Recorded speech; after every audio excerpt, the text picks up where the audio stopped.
Kami sangat kecewa dengan jajaran Kejari Karo. Lalu teman-teman, ini yang ada menjadi fenomena ya.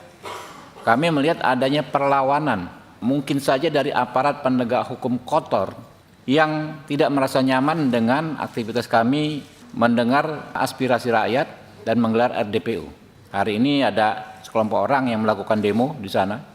Saya nggak tahu apakah digerakkan oleh Kejari Karo atau tidak. Lalu ada narasi yang memang sesat, di antaranya terkait penangguhan penahanan. Penangguhan penahanan itu kan permohonan dari Komisi 3 yang dikabulkan oleh hakim.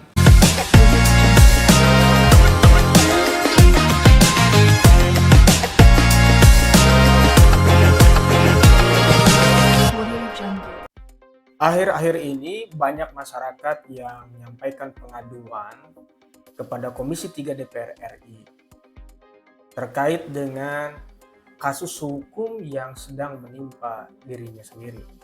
Salah satu contoh yang terakhir adalah yang terbaru, yaitu kasus dugaan tindak pidana korupsi yang dialamatkan kepada Amsal Sitepu.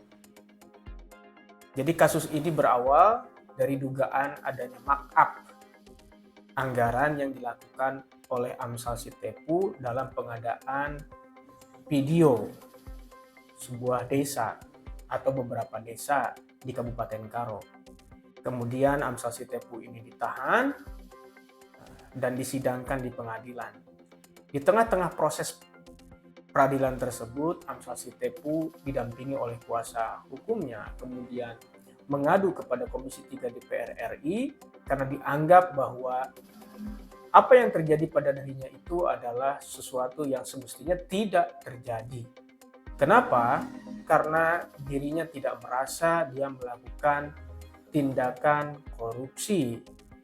Yang lebih mencengangkan lagi, dia menganggap bahwa kerugian negara yang ditimbulkan sampai 200-an juta, lalu kemudian yang semakin membuat dia heran, mengapa jasa yang semestinya dia dapatkan gitu ya sebagai jasa profesional, tetapi diaudit oleh auditor itu semestinya dinilai 0. Nah, inilah yang kemudian memantik reaksi semua pihak, berbagai pihak gitu, baik publik maupun stakeholder pemerintah, kementerian, bahwa bagaimana mungkin sebuah ide ataupun jasa profesional itu dinilai 0.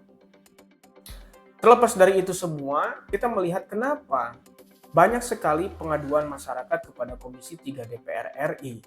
Apakah Komisi 3 DPR RI itu sebagai sebuah lembaga peradilan? Tentunya bukan. Tetapi ini sebuah fenomena baru. Yang perlu kita amati adalah kita harus melihat apa yang menjadi motivasi mereka mengadukan beragam kasus yang dialami oleh masyarakat.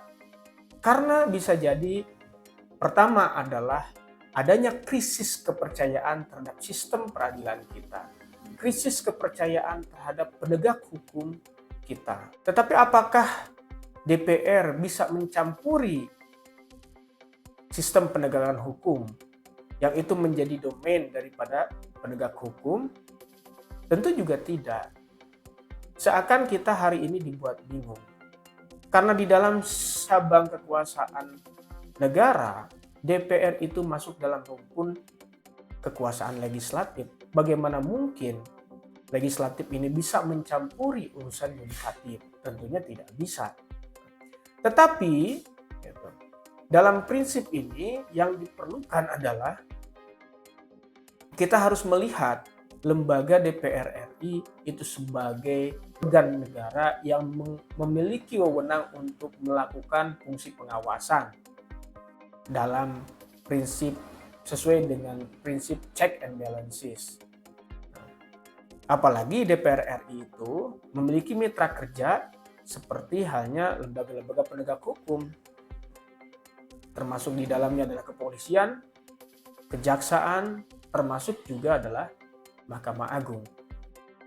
Nah, ini sebuah fenomena yang menarik. Seakan ini menjadi sebuah arena proses peradilan alternatif. Tetapi yang jelas bahwa masyarakat menaruh harapan besar terhadap lembaga DPR RI yang tadi memiliki wewenang untuk melakukan fungsi pengawasan, karena mereka merasa bahwa ada yang tidak beres, ada ruang yang tidak bisa mereka akses untuk mengakses keadilan yang terjadi bagi dirinya, bahwa ada fenomena ketidakadilan yang dialami oleh mereka sehingga dia harus mengadu kepada DPR RI. Namun yang harus diperhatikan adalah di sini perlu diperjelas batasan sampai batas mana DPR itu bisa masuk dan melakukan respons terhadap pengaduan masyarakat yang berdimensi kasus hukum. Kenapa? Agar kasus hukum itu tidak diintervensi secara politis lebih jauh, apalagi lebih jauhnya adalah bisa menentukan benar dan salah terhadap kasus yang sedang diproses. Apalagi misalnya DPR melakukan intervensi untuk menentukan seseorang apakah dia bersalah ataupun tidak. Dari disinilah irisannya yang sangat tipis, saya kira, yang harus menjadi perhatian semua pihak.